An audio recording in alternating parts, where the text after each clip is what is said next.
Shalom, shalom, shalom, brother Ezekiel, W5 Detroit. So, in this intro, I'm just gonna tag both of the links to both of these videos to check out to tie into this video in the description below. Most High willing to edifying. Now to continue with the video. Shalom. Shalom, Israel, shalom. It's the brother Ezekiel out of W5 Detroit camp, coming to you with another video. Before we start with this video, I want to give all honor and glorification to the Most High God, Yahweh, Ba'ashem Yahushai.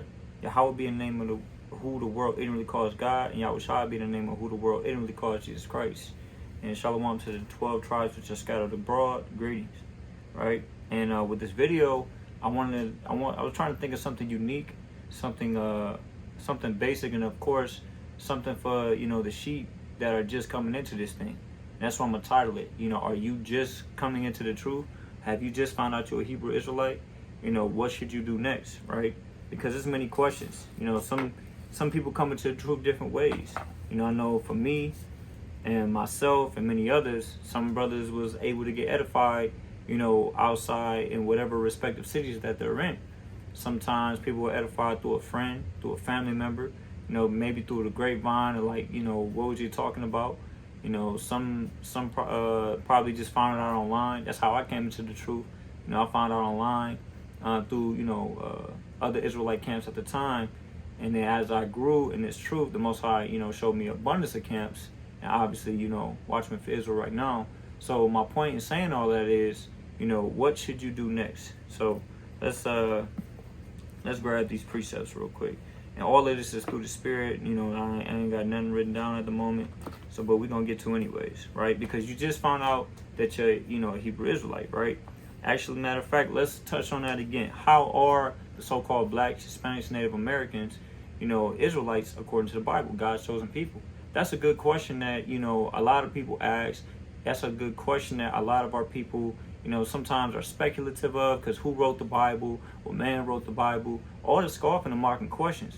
Nevertheless, it doesn't change what is the truth and, the origin of what they truly come from, whether they like it, understand it, believe it or not. So, let's start with the main milk precepts, the book of Deuteronomy, chapter 28 and verse 68. And it says, and the Lord shall bring thee into, let's start at verse 15, right? Classic.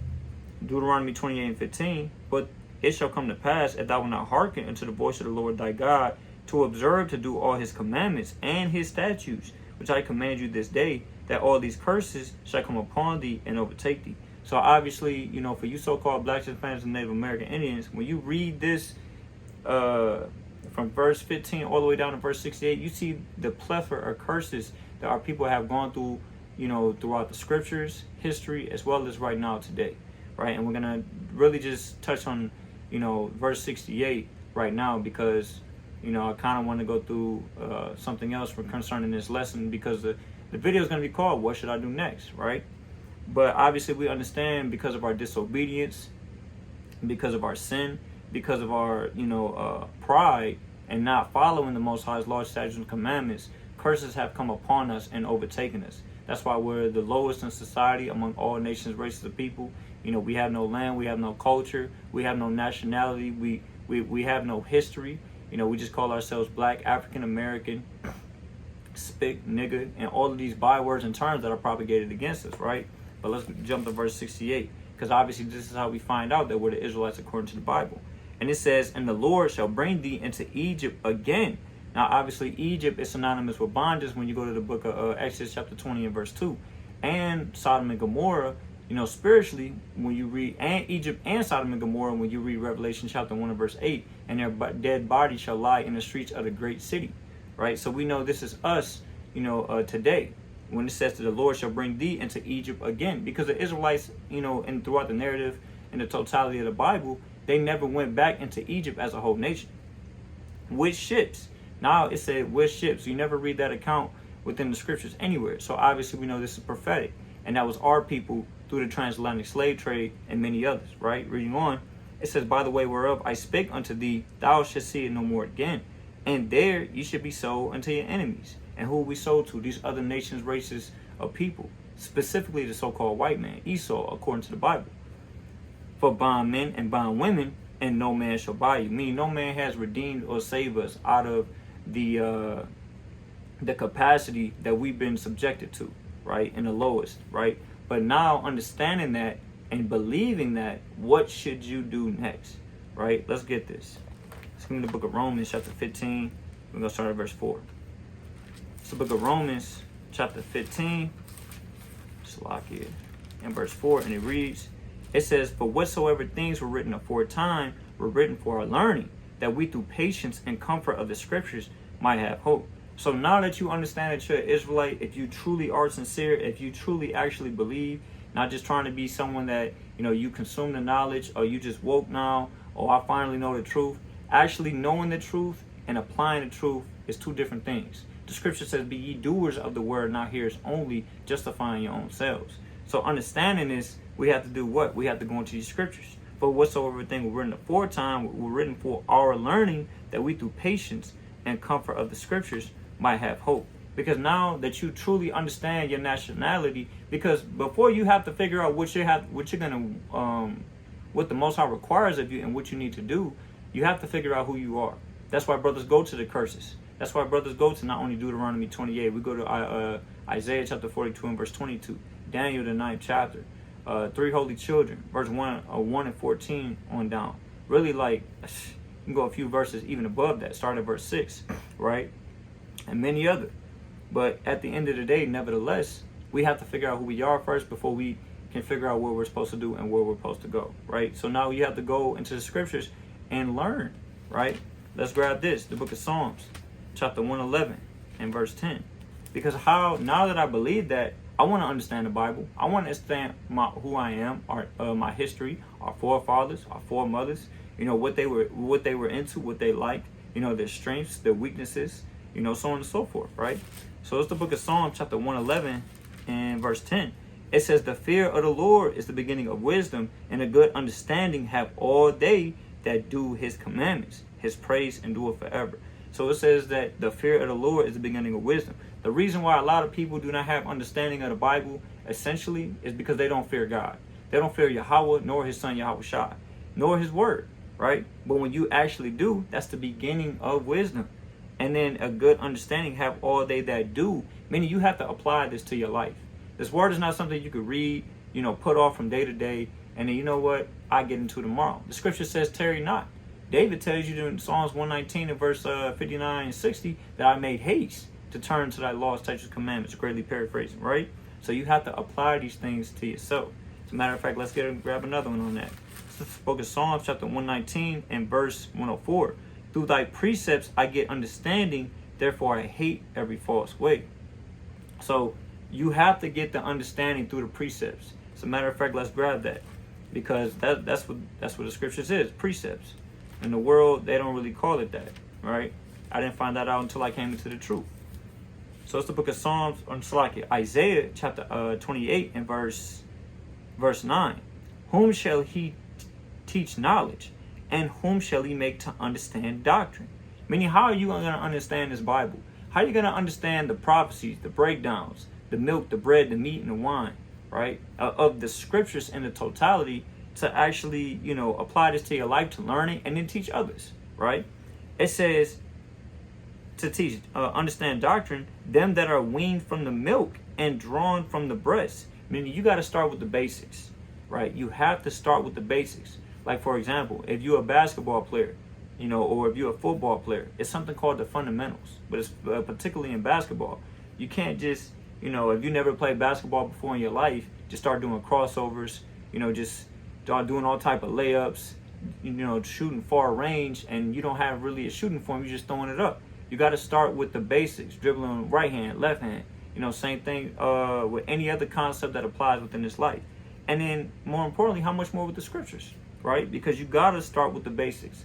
The basics is what? The law, statutes, commandments. But let's read it on. It says, for precept must be upon precept, line upon line, here a little and there a little. So you can't really just open up this book like it's a novelty book and read it like the so-called white man and just start imagining things. That's off. So you have to go to, this prophet, see what this man said, see what another man said in the scriptures, kind of correlate them together, because out of the mouth of 2 or 3 witnesses, let every word be established. Greatly paraphrasing, right? So let's get that. Book of 1 Peter. It's the book of 1 Peter, chapter 1, and verse 2. Actually, start at verse 1. It says, 1 Peter chapter 2 and verse 1. It says, wherefore, laying aside all malice and all guile and hypocrisies and envies and evil speakings. These are the characteristics and the attributes of people in the world. People in the world kind of move on this type of time. The first one is malice. People always trying to, they're looking at you, they got an agenda or in secret intentions on what they're trying to do to you or get from you, right? It says when all guile, I mean, they're trying to deceive you and they're trying to, they're trying to play you. That's the easiest way to put it. All guile, I mean, they're not really your friend. They're not really who they say they are. They're trying to beguile you into something, right? It says, and hypocrisies, and envies, and evil speakings. Ain't that what most of our people do in the world? Isn't that what most of what we all have done in the world at one point in time in our lives, whether it be with family, be with friends, loved ones, or, just other regular people we was around in circle and cliques and groups? That's the type of spirit we was moving in, which is full of vanity at the end of the day. That's why our people was in the lowest state, because this is what they feed, their spirit into, right? How can I get over on this person? What can I get from him? What can I get over on her? I like this, I like that. And there's a lot of covetousness and idolatry behind it. But Peter said, you got to lay aside, meaning put this behind you, right? Verse 2, it says, as newborn babes, desire the sincere milk of the word, that ye may grow thereby. And essentially, that's what you are spiritually. You're a babe, right? Are you literally a whole babe, a child that just got birth? You had to go through labor. No, it's not. It's none of that, right? Essentially, you're a babe concerning the understanding of Yahweh Ba'Shem Yahushai and His word and the law and the prophets, right? Because you never heard this before. A lot of people are not, used to what we teach because, they consider us what? A hate group, terrorists, racist, and many other things. But the Most High hates. The Most High is racist. All these other things. But it's not, the word is only going to be for those who have an ear to hear. And those that understand. Let's grab that. It's the book of Matthew, chapter 18, right? And we're going to start at verse 3. It says, and this is what Yahushua said. Actually, I'm going to start at verse 2. And Yahushua called a little child and said to him, and set him in the midst of them, right? And it says, and said, verily I say unto you, except ye be converted and become as little children, ye should not enter into the kingdom of heaven. And the thing about it, the reason why the precept is so powerful is because you always have to be like a little child within this truth. Whether you just coming into this truth, of course, but whether you, obviously grow in this truth, whether it be 2 years, 5 years, 10 years, Most High willing till Yahushua returns and you adore that long, but the reason why I say the 2, 5, etc., is because those applies to the people today. No matter how long you've been in this truth, this concept always applies. You still always have to humble yourself and, take a step back and learn, examine yourself, because there's always more areas and room for growth, right? But Yahushua saying, except ye be converted and becomes little children, because what? As a little child, you got to teach children what to do, where to go, why to say yes to this, why to say no to that. And then, obviously correct them, when they're going off. And then obviously guide them when they're going in the right way. And then obviously, Yahweh Ba'Shem Yahushai is going to lead you when this time comes. But nevertheless, this is what you got to do. You always got to be a little kid in this thing, And what converts you? Let's go to the book of Psalms. Because how would you be converted? Right? Because you came in this thing. You understand you were Israelite. I want to keep God's laws, statutes, commandments as a man, woman, and child. But where do I go from here? So it's the book of Psalms, chapter 19 and verse 7. The law of the Lord is perfect, converting the soul. The testimony of the Lord is sure, making wise the simple. So you can become wise when you start to do what? You start to keep the law. When you start to perfect it within the application of it, right? Because essentially that's what you got to do. That's how you essentially grow. You can't just do it because I see, I came into this truth. I say, are these brothers teaching this camp? I like how zealous they are. These precepts is good over here. But you know what? Deep down, you're really not sincere. You just want to learn just so you can just learn. The Most High will confound you, right? But at the end of the day, you want to be sincere as possible. As a matter of fact, let's grab a precept on that before we do anything else. It's the book of Sirach, chapter 5, and verse number 7. And Salaki. verse 12. Salaki 11. It says, be swift to hear, and let thy life be sincere, and with patience give answer. So, going through these stages, coming into the truth, everything that you hear, try to absorb concerning this knowledge. Because you're only going to have this word for a short amount of time before all hell breaks loose within society, according to prophecy, right? But it says, let thy life be sincere, meaning you have to be sincere as possible, concerning this truth, concerning your walk, concerning how you, conduct yourselves around others, even behind closed doors, and have integrity with the Most High, right? And not just going off in sin, and obviously refraining and abstaining from those actions. And pray to the Lord that spirits leave you, that you can grow what? Grow more in integrity and sincerity, right? And humility, of course. It says, and with patience give answer. So that's the point I wanted on that. You let your life always be sincere, right? Because coming into this truth, now you understand that what? You understand we went over Deuteronomy 28. You understand that you're an Israelite according to the Bible. Now we have to understand what? That you got to keep the commandments. And Psalms chapter 1:11 and verse 10. Then we went to what? How we understand the Bible. Isaiah 28, 1 Peter chapter 2. You got to do what? You gotta be a babe in this thing, right? You got to be a babe and understanding that, one thing at a time. You would never give, a Wagyu steak to a child. A newborn child, maybe 2 or 3, ain't really got no teeth yet. And the teeth they got, it's not really strong enough to sit there and chew, and then obviously they probably don't even have the digestive system to go through all that. You won't even give a newborn child some candy, right? You can't even give a newborn, if I'm not mistaken, honey when you look that up. So that means you have to do what? One thing at a time. Got to stick with the milk. Then you eventually grow through the Spirit, right? It's the book of Hebrews chapter 5 and verse 12. And this applies to all of us, right? Especially when we first came into the truth. It says, for the time where ye ought to be teachers, because you guess what? You might have come, especially of those that come out of Christianity, right? Because this is more importantly for you. You may have thought that, I knew everything. I read the Bible front to back, God knows how many times. And you know what? At the end of the day, I think I have the good understanding. I think I know what the scriptures talk about. But you don't know the history. You don't know the context. You don't know the area where these individuals reside, whether it be New or Old Testament. You don't know the law, because you really can't understand the Bible until you keep the law. We read that, right? So it says, for the time where you ought to be teachers, meaning at one time you thought you knew something about this Bible, ye have need that one teach you again, which be the first principles of the oracles of God. So this is the first thing you got to understand, that you got to be taught again, right? So we understand, we went from the nationality, Deuteronomy 28. We obviously went to how to understand you have to keep the commandments. We went to the other scriptures concerning precept upon precept, getting the milk. And now we have to, obviously Matthew 18, where Yahweh said what? So you got to be as a little child. And then what converts you is the law, statutes, commandments, right? Psalms 19:7.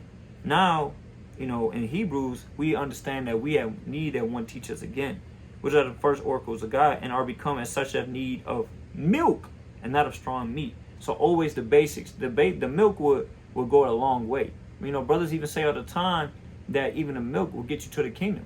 Because, of course, brothers aspire to know prophecy. Brothers aspire to know history. And there's nothing wrong with that. And, brothers may know some of it, may not be as sharp. But nevertheless, every single day, you're not always necessarily dealing with prophecy, right? Not that you're not paying attention to prophecy and everything that's going on in the outside world, but you got to worry about, how do I change my spirit? How do I get these demons and these spirits up off me, of which I am dealing with, and now I'm struggling and battling with behind closed doors, right? Prophecy is not going to help you with that. Prophecy showed you what's to come, the future, what you need to prepare for. But right now, you got to start with examination, right? So this is a book of, let's go to it real quick. 2 Corinthians chapter 11, it's like 13, and verse 5, the classic, right? We bring this out all the time. It says, examine yourselves whether you be in the faith. So now that you understand that you've come to the faith, the Most High has lit that light within you, right? For you to understand who you are, what you're supposed to do, and go within the society of this life and be a light unto the world and to your people. Guess what? You got to examine yourselves, whether you be in the faith.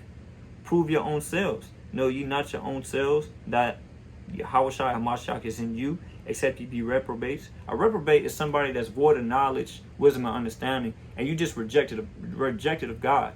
You know, those who are reprobates are those who are what? You know, your OT onlys. You know, those you're in Islam, Christianity. You know, Hinduism, atheist, agnostic. You know, all these Jehovah's Witness, all of these so-called religions, theologies, and philosophies that the world propagates. It says what? Those people are reprobates, long story short. You know, it may sound harsh. Nobody wants to hear that, but it's just the truth. At one point, we was reprobates, but the Most High had mercy and grace unto his saints. But verse 6, but I trust that ye shall know that we are not reprobates. So now in this truth, we understand what we have to do, and we have to constantly examine ourselves. Examining yourself never stops. It never really stops. You can't really take a day off and be like, you know what?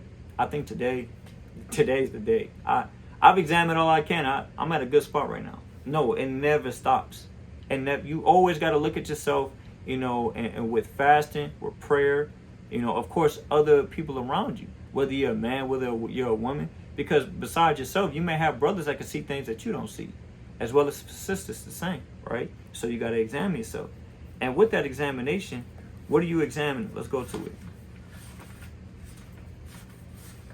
You got to examine everything around you, you know, what you battle it, what your vices, so that you can do what? So you can nip those things in the bud. So you can institute discipline upon your life, right? Because you want to grow through the Spirit. You want to find favor in the eyes of Yahweh Shem Yahushua. So for you to understand and complete these things, hey, this is what you got to do right here.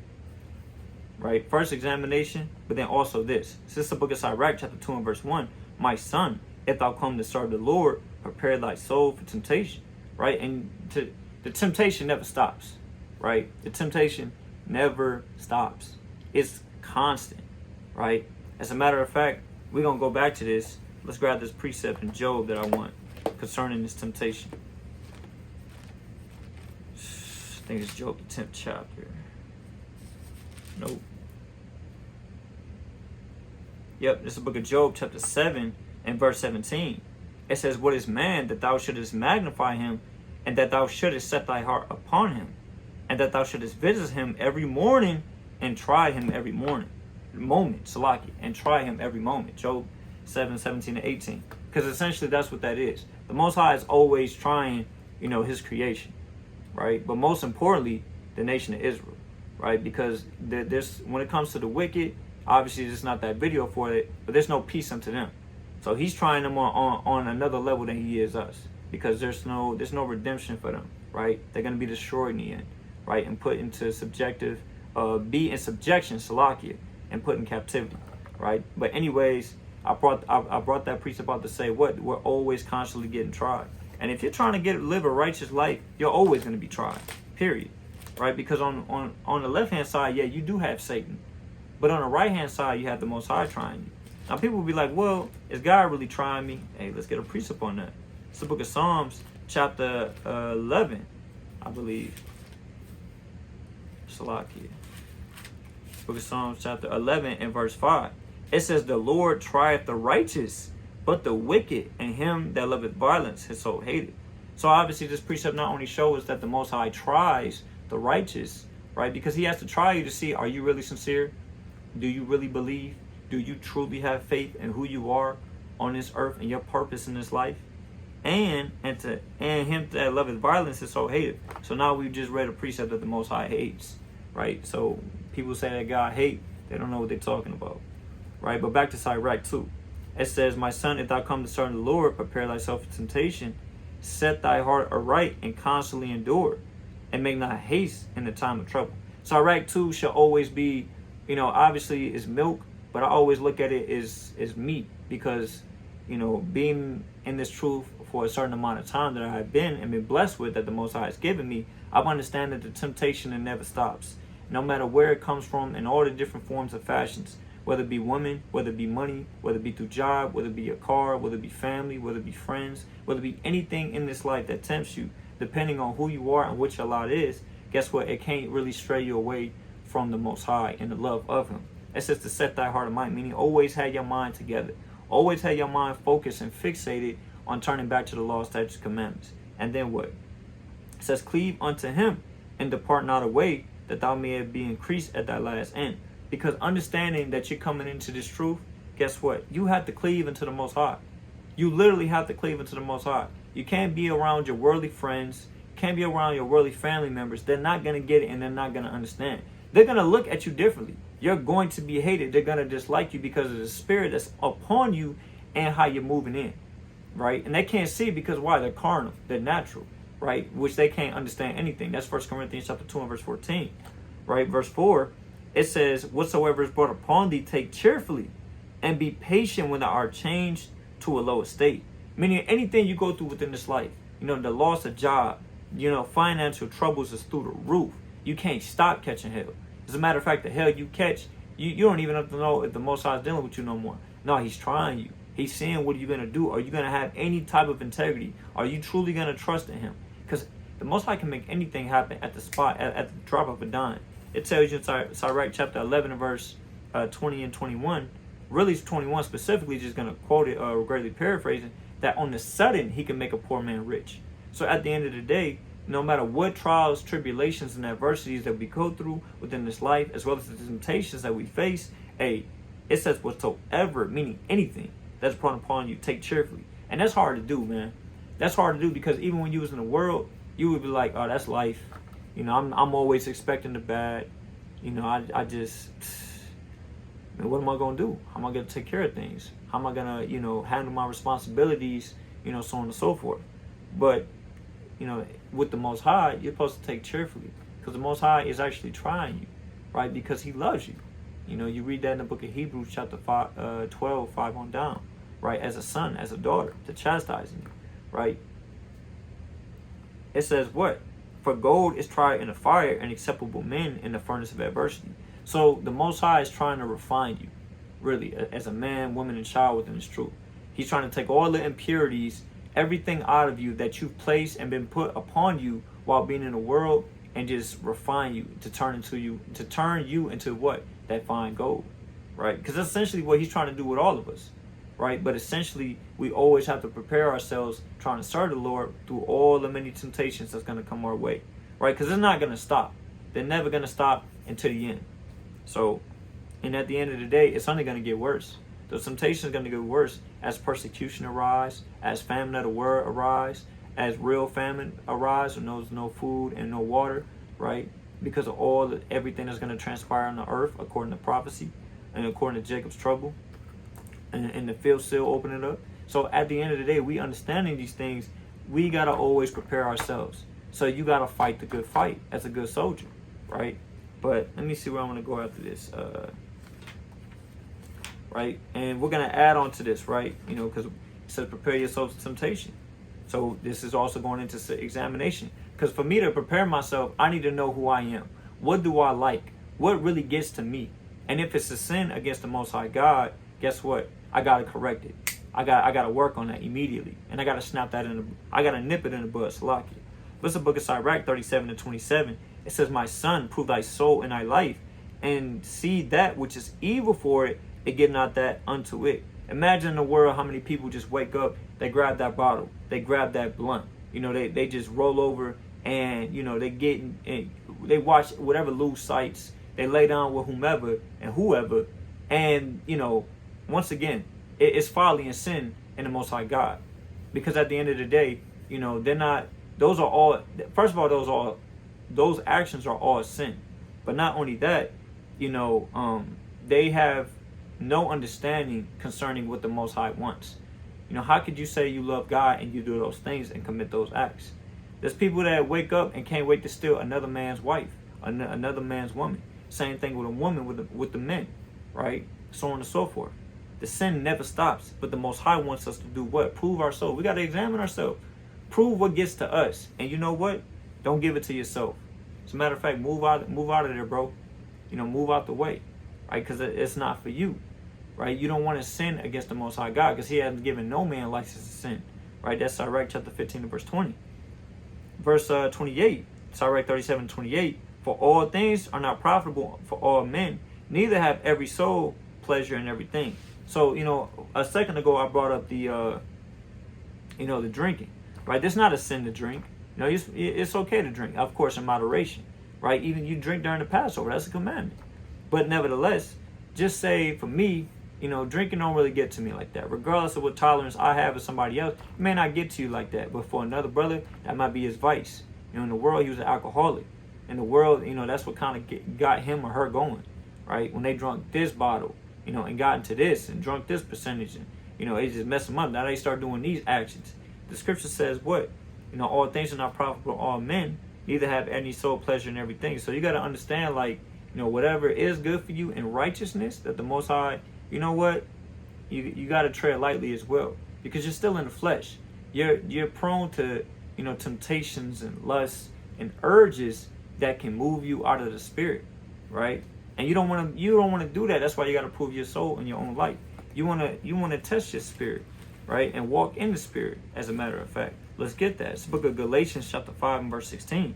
It says, "This I say then, walk in the spirit, and ye should not fulfill the lust of the flesh." So understanding that you're Israelite, understanding you got to keep the commandments, understand you got to humble yourself in sincerity and humility, and also now you got to examine yourself and prepare yourself for the temptation that befalls you, right? Guess what?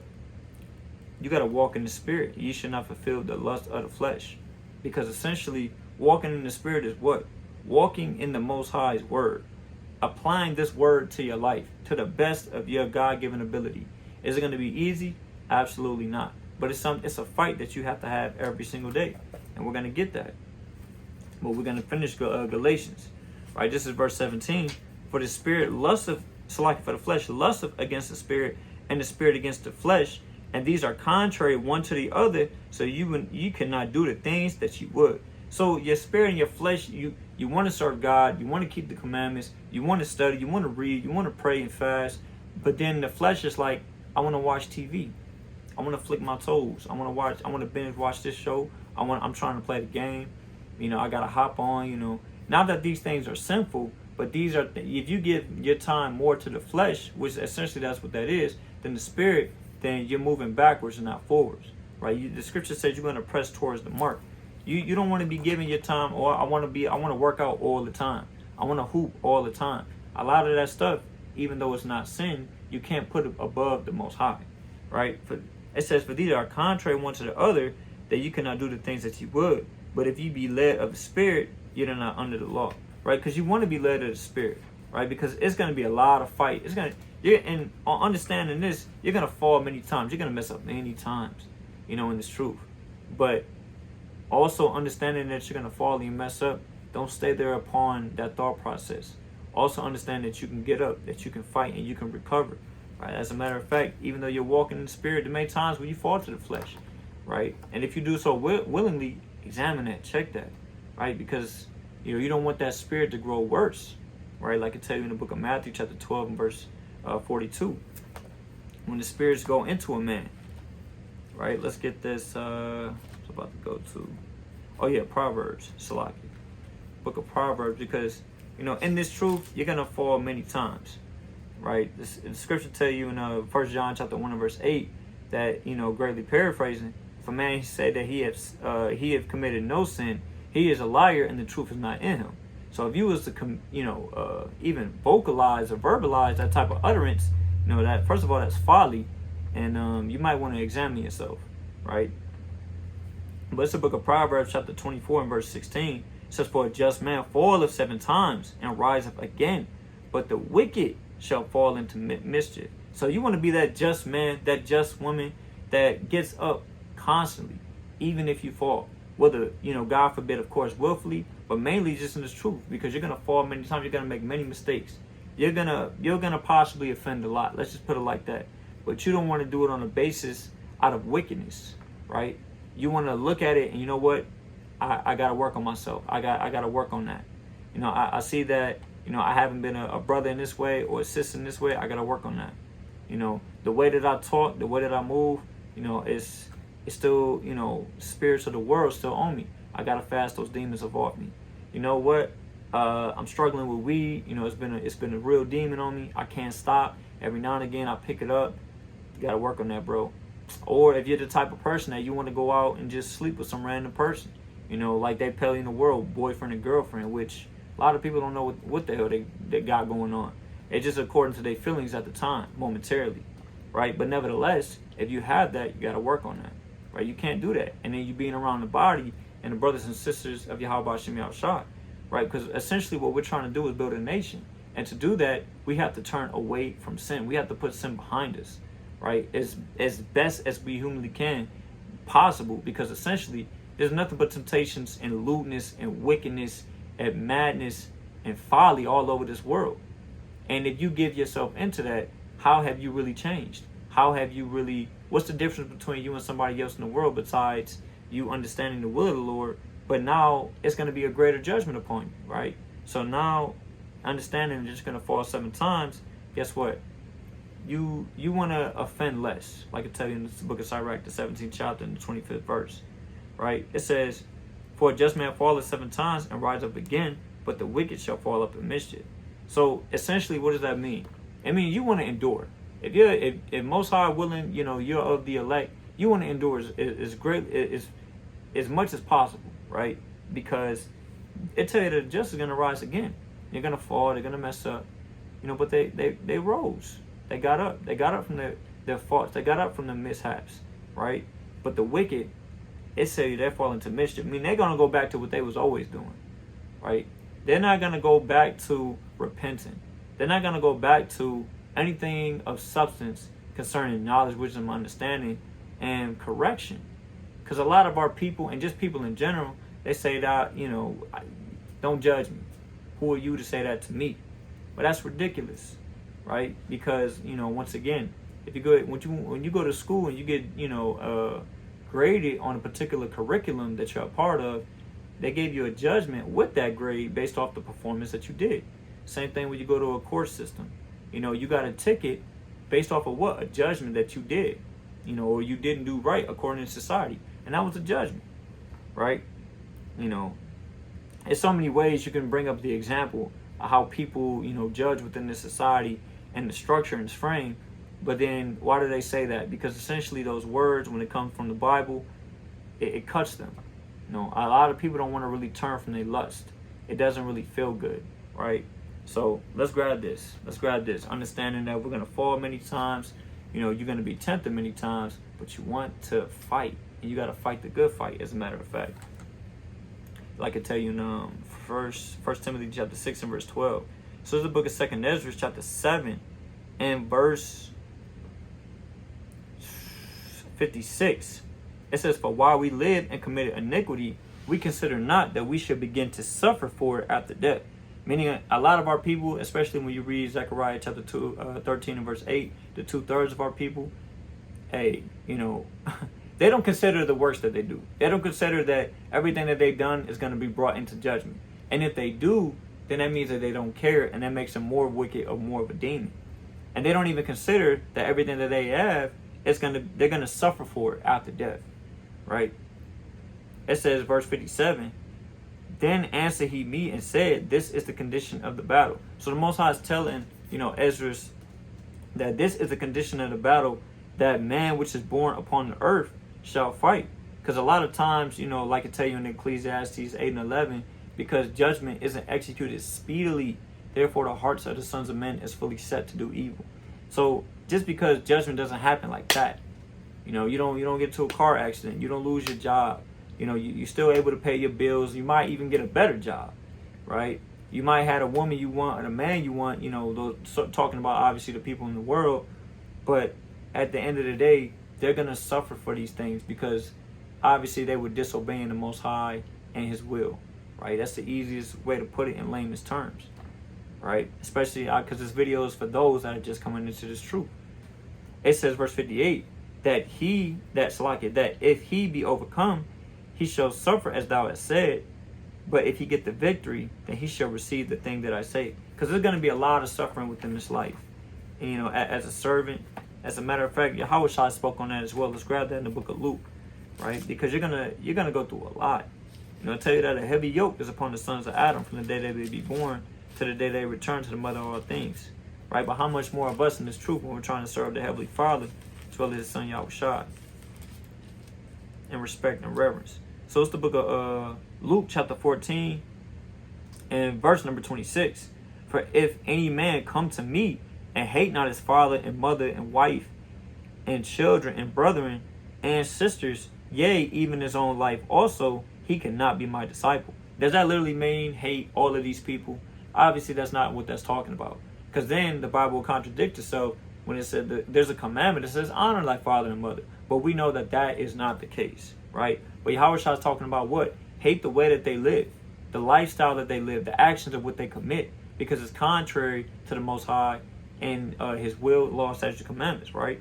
And it says, and whosoever doth not bear his cross and come after me cannot be my disciple. Meaning, if you can't really handle the cup that you're going to drink of, you can't really be a disciple of the Lord, right? So first, you can't really love any of your friends, your family, anything in this world, over Yahweh Hashem Yahushai, as well as the trials and tribulations that you go through. You got to take that cheerfully, like we read. It says, for which of you intending to build a tower, set him not down first and count the cost, whether he have sufficient to finish it. Meaning, you come into this truth, you believe that you're Israelite, you want to be a teacher, a reader, a scribe, obtain to any office, Most High willing, when you get built up to the degree to do such things. But nevertheless, you're working towards these things, but you don't really count the cost of what it's going to take to get there. Just like, for example, when you're building a house, you have to get a blueprint, the schematics, the architecture, how everything is going to be structured, how many rooms it's going to have, bathrooms, the plumbing, the electrical, the roofing, the shelling, the windows. All of these things take into account. How much more coming into this truth? Verse 29, lest happily after he have laid the foundation, is not able to finish it all, and behold, it began to mock him, saying, this man began to build, it was not able to finish. Meaning, now you're in this truth, you're living a certain way, you have to cut off a lot of people that you used to formerly be around, right? But nevertheless, now they're looking at you like, nah, it was just a phase. You ain't really believe in that, right? You wasn't really built up. You didn't allow yourself to build up because you like the cares of this life. You love the cares of this world and the flesh, right? Essentially, they're gonna mock at you, right?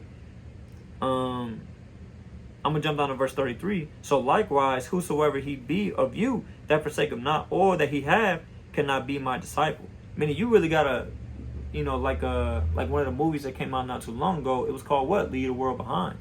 You truly have to leave the world behind, because there's nothing like it tell you in 1 John 2:15, but the pride of life. As a matter of fact, let's grab that real quick. The lust of the eyes. Let's grab that. All right, that's the spirit. Look at 1 John chapter 2. Classic. 1 John chapter 2 and verse 15. It says, love not the world, neither the things that are in the world. But if any man love the world, the love of the Father is not in him. Right? It says, for all that are in the world, the lust of the flesh, the lust of the eyes, and the pride of life is not of the Father, but is of the world. So you can't love any of these things, going back to what we've just read in Luke, over Yahweh, Ba'ashem Yahushua, because you have a job to do. You have work to do as a man and woman in this truth. And you are actually the example, right? The kingdom of heaven coming not but by observation, but the kingdom of heaven is within you, in the book of Luke chapter 17 and verse 20, right? Greatly paraphrasing. So that understanding that means what? You got to move different, and you got to let your light shine among men. You can't really be scared that I'm an Israelite. I'm putting on my fringes. I'm keeping the Sabbath day, right? I changed my diet up. I don't eat pork, shrimp, crab, and lobster. I don't profane the Shabbat and go out on Friday nights and to just be off, be wicked, right? I don't just sleep with random women. For the women, you men. For women, the men, so on and so forth, right? So understanding that we got to move different. Actually, I skipped over. Let's go to the book of Matthew, chapter 5, verse 16. So, understanding all of these things and bringing it all home, you've understand your nationality. Reading Deuteronomy, of course. I didn't want to be too in depth because there's many more videos. I'm just. I wanted to get to what you have to do now. You got to go to the meat, the basics, examine yourself and all the temptations, and now you got to have discipline. We're going to bring that out soon. But first, understanding that, constantly when you're fighting this thing, and we understand it's the condition of the battle, this is what you have to do. Actually, instead of that, yeah, actually, we're going to read this. It's the book of Matthew chapter 5 and verse 16. It says, let your light so shine before men that they may see your good works and glorify your Father which is in heaven. So everything that you do is for the glory of the Heavenly Father, right? Because it's not upon you that you came, into this understanding. You just woke up. I knew I was an Israelite the whole time. There's brothers and sisters, that come into this thing, at 40 years old, 50 years old. Coming to this truth. I've seen brothers come into the truth at 70 years old in my short time. And that's truly a blessing. That's truly a miracle, right? Because they're able to repent before the end. And that's a beautiful thing. But nevertheless, all of that thing, all of their works, all of, what they're able to accomplish within themselves and most high will in the body, they always give glory and thanks to the Heavenly Father. Because He bestowed that upon you, right? It was not on your own volition that you came into this thing, right? So this is what we have to do moving forward. It's the book of 2nd Esdras, chapter 14, and I'm going to start at verse 34. It says, therefore, if so be that you will subdue your own understanding and reform your hearts, ye shall be kept alive, and after death ye shall obtain mercy. So we're always hoping and praying for more mercy, right? But you got to subdue your own understanding. The way that you used to live, the way that you used to think, the way that you used to, move, you can't do that no more. You can't move in that spirit no more. A lot of people going to look at you weird. But, Yahushua said this, and I'm going to grab a few last couple closing precepts, and then we're going to wrap it up. It's the book of John. Yeah, John. Chapter 15. Start at verse 16. It says, ye have not chosen me, meaning now you have to understand spiritually that you've been chosen. On a deeper level, you've been chosen from the foundation of the world to come into this thing, to understand who you are, what you're supposed to do, and your purpose within this life. It says, you have not chosen me, but I have chosen you and ordained you that you should go forth and bring fruit, and that your fruit should remain, and that whatsoever ye ask of the Father in my name, He may give it unto you. If these things I command you, that ye love one another. If the world hates you, it hated me before it hated you, right? Because essentially, you're going to be hated of this world. You're going to be hated of a lot of people. There's already laws and certain policies that have been put in place, for the future to obviously hunt, track down, and dismantle the Israelites. And, the awakening, the movement, whatever, they call it, right? But essentially, this is a prophecy coming to pass, Ezekiel 37th chapter. You see the nation of Israel standing on their feet and exceeding great army, right? And coming back and bethinking themselves, like I tell you in Baruch chapter 2 and verse 30, right? Coming back to who we are, our nationality, coming back to our God, right? And putting off the philosophies of the other nations, right? And just leaving that behind, right? Before we get destroyed, God forbid. But verse 19, if you were of the world would love its own, but because ye are not of the world, but I have chosen you out of the world, therefore the world hated you. So you can't say, why they don't like me. They don't hit me up no more. I don't hear from them. You're not going to, if you're moving in the right spirit, you're not even going to be thinking about that, right? That's not even going to be at the top of your mind. Does that mean that you might have to cut them off completely. Depending on those individuals, you might have to cut them off completely, but that comes with wisdom. But if you keep entertaining certain things that are going to entice you to sin, against, Yahweh Shem Yahushai, guess what? You got to cut that off. It doesn't matter who they are. And you can't love them over, over your faith and what you believe in. Otherwise, you're going to be destroyed in the land of the living. Right? So let me grab a few more precepts on that. And this is just obviously exhortation to those that are just coming into this truth. There's many breakdowns concerning the Sabbath, the dietary law, what to eat and what to not eat. Obviously, how to pray. Brothers got videos on that. So I didn't want to, it's many things to touch on, but I wanted to touch on, obviously, what the steps that you got to do. Your nationality, now you got to keep the commandments. Now you got to be as a child. Now you got to go precept upon precept, right? Now you got to learn certain things that you've never learned before. You need that one teach you again. And then you understand the struggle between the lust of the flesh. Now, I did say we were gonna bring that out, so let's go through that. Two more precepts, and then we'll get up out of here. So it's a book, Salakia, 1 Corinthians chapter 9. It's crazy, this whole thing. It's a book in 1 Corinthians chapter 9 and verse 24. Know ye not that they which run in a race run all, but one receiveth the prize? So, that's a rhetorical question, right? Because obviously Paul is talking about, the pantheon of his time and all the deities, they used to put on the leaves. This is specific terminology for it. It's slipping my mind right now. It's not just a reef, it's something else. Golden reefs and whatnot. But nevertheless, Paul, that's a rhetorical question. Know ye that they which run a race run all, but one receiveth the prize? So run that you may obtain. Because obviously, especially those of us that have done track and field, there's always going to be one winner. Always. Right? There's never multiple winners. It's not really, unless, God forbid, I've never seen it happen. Runners, whether you sprint or long distance, crossing the line at the same time, that's extremely rare. Not I've ever heard of that. But nevertheless, this is a race that you've been into, right? And now you got to continue to run. You got to continue to run, and you can't stop. Right? Verse 25. And every man that striveth for the mastery is temperate in all things.